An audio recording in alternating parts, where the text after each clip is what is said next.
Alors, bonjour à tous. Bonjour.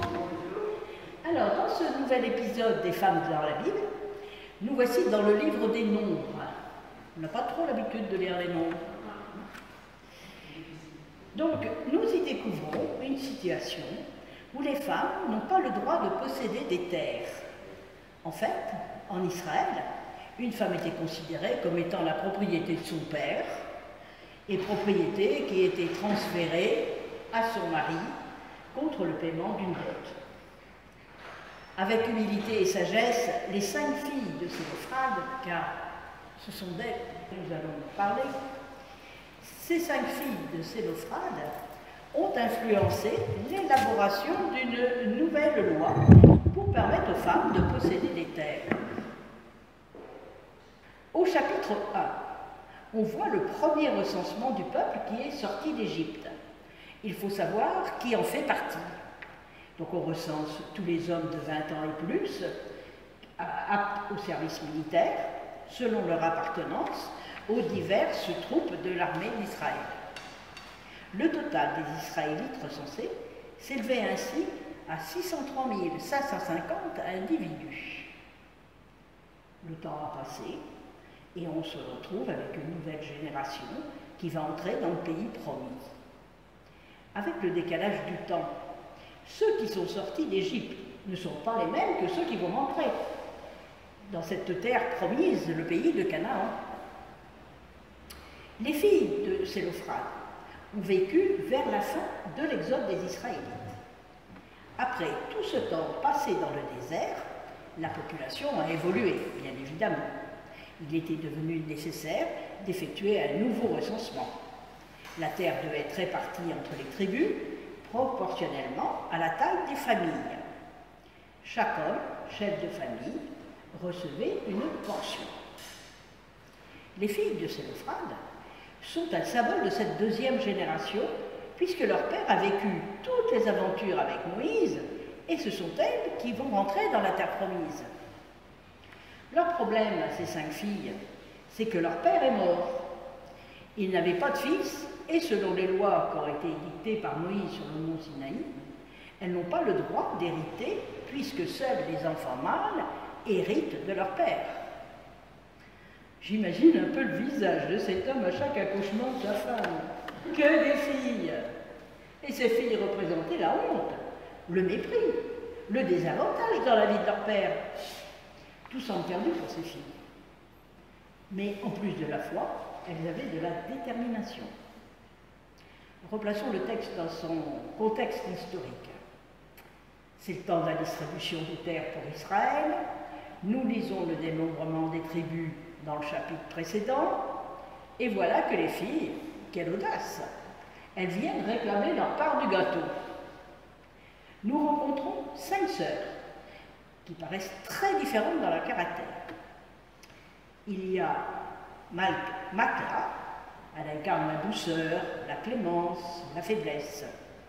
Noa est vive, elle erre de ci et là.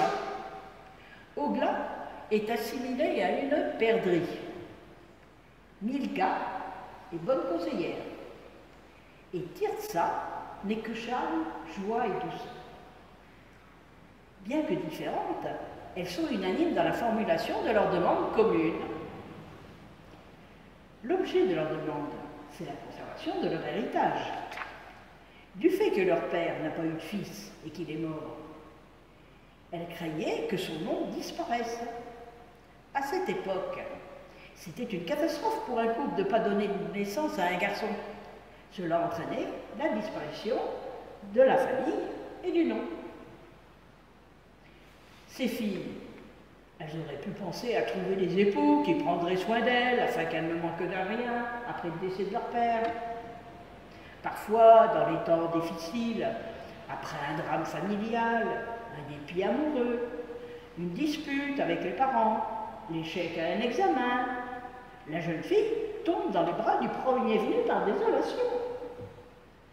Et les filles de Sélophade, quoique orphelines, célibataires, sans héritage, elles ont réagi autrement.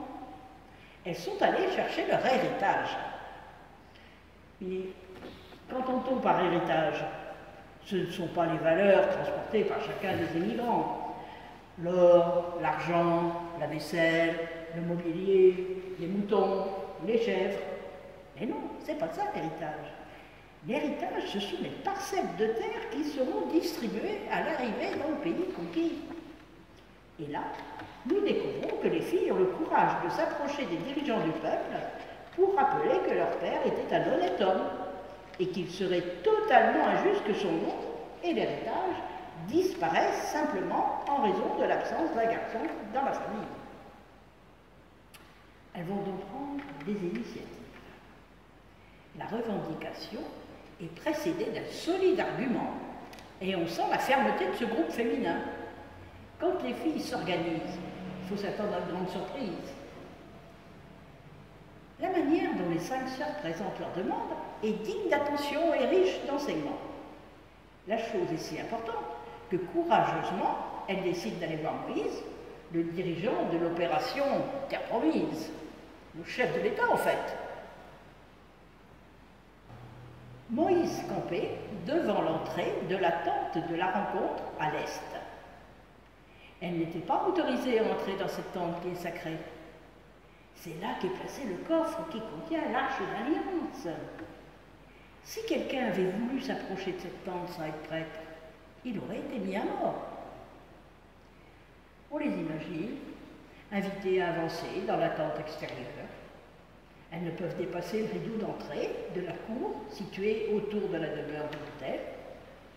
Elles ne verront rien des tentures, du coffre, de la table, du porte-manteau, des autels et autres ustensiles utilisés dans le lieu saint. Elles sont à l'entrée de la tente de la rencontre où se prennent toutes les décisions. Tous les chefs sont présents. Moïse, son neveu, le prêtre sacrificateur Éléazar, qui a remplacé son père Aaron, qui est mort entre-temps, les responsables, et puis toute la communauté. Et là, au cœur du camp, elles exposent leur cas et demandent que soit réglé le problème. Elles s'approchent de Moïse, racontent leur vie, leur histoire. Leur demande est claire et précise. Notre père est mort dans le désert. Il ne faisait pas partie de la bande de Corée. Il n'était pas de ceux qui se liguèrent contre le Seigneur. C'est uniquement pour son péché qu'il est mort. Or, il n'avait pas de fils.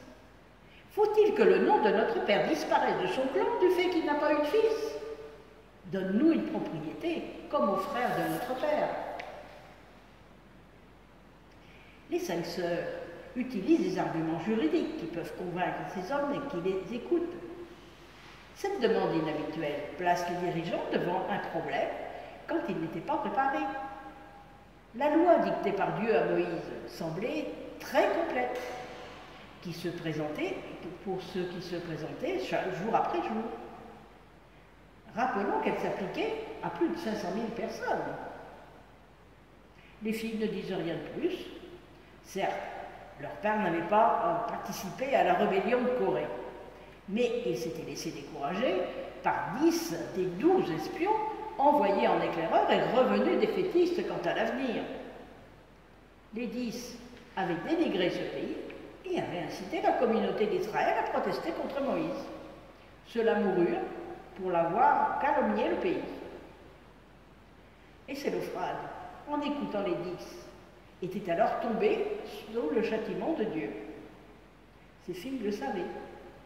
Mais même si leur père avait dû mourir, il s'agissait pour elles de son honneur et de la conservation de son nom. Que va faire Moïse? Il est permis d'imaginer qu'il a vécu là un temps de tourment dramatique. Moïse va-t-il céder face à ses femmes? Ne risque-t-il pas de provoquer la colère de Dieu en transgressant la loi? La Bible nous dit que dans cette nouvelle situation exceptionnelle, Moïse porte la cause devant l'Éternel. Bel exemple d'humilité pour un chef d'État qui reconnaît ses limites et qui se tourne vers Dieu pour lui demander conseil. Moïse est le chef. Les choses rarissimes, il est embarrassé et incapable de trancher. Il va donc porter leur cause devant Dieu. C'est une chose que Moïse ne fait pas toujours. C'est seulement dans les cas précis et graves qu'il agit de cette manière. Et que fait Dieu? Tenez-vous bien à votre chaise. Hein. C'est Dieu qui cède. Je répète, c'est Dieu qui cède et qui approuve la revendication de ce quintet féminin. Alléluia! Dieu ajoute un amendement aux lois qu'il avait fixées. C'est un peu incroyable. Et pourtant, à partir de là, les femmes auront également les droits lors du partage de l'héritage. Soulignons aussi, pour être fidèle au texte biblique, que ces 5 filles avaient avant tout le désir de perpétuer le nom de leur père. Leur demande n'est pas égoïste. Bravo les filles. Hein. À partir de ce moment-là, leur cas devient une loi qui sera appliquée à tous. C'est une opération tout à fait réussie de la part de ces filles. Hein. D'une situation de frontière géographique, mais aussi de frontière de génération, et créer une nouvelle loi. C'est très bien. Mais il faut nuancer cette affaire. Car si on continue la lecture des nombres, on s'aperçoit qu'il y a un deuxième épisode dans cette histoire. Les hommes du même clan que les filles de Sélophrade vont s'approcher pour dire « Alors, tout va bien? On donne des droits d'héritage aux filles maintenant? Mais si ces filles se marient, elles vont emmener les terres avec elles, et nous allons être privés des terres. » Le zèle des filles de Sélophrade a apparemment réveillé chez ces hommes un intérêt accru pour le pays promis. Ils craignent que l'héritage de leur tribu ne soit perdu par le mariage de l'une des leurs avec quelqu'un d'une autre tribu. Ils présentent leur problème à Moïse. La réponse divine à cette demande est claire. La tribu des fils de Joseph a dit juste. Il faut que les filles se marient à l'intérieur du clan de leur père. Au chapitre 36 des Nombres, un autre trait de caractère de Sélophrade est souligné, du moins de ses filles.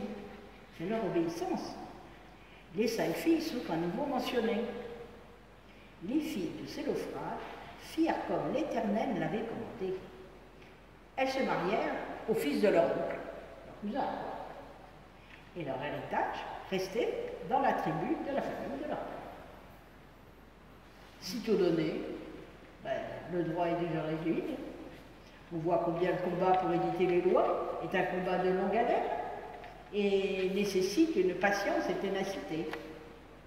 Nous rencontrons encore une fois les filles de Sélophrade dans Josué 17, dès lors qu'il s'agit d'un partage du pays, sous la conduite de Josué, les filles de Sélophrade se manifestent.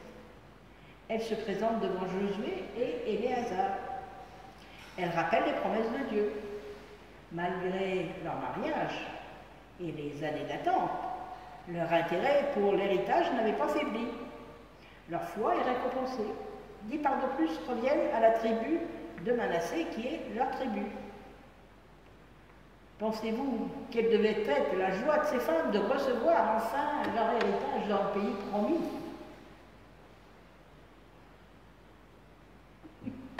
Voilà l'histoire des 5 filles de Sélophrade, que je ne sais pas si vous connaissiez.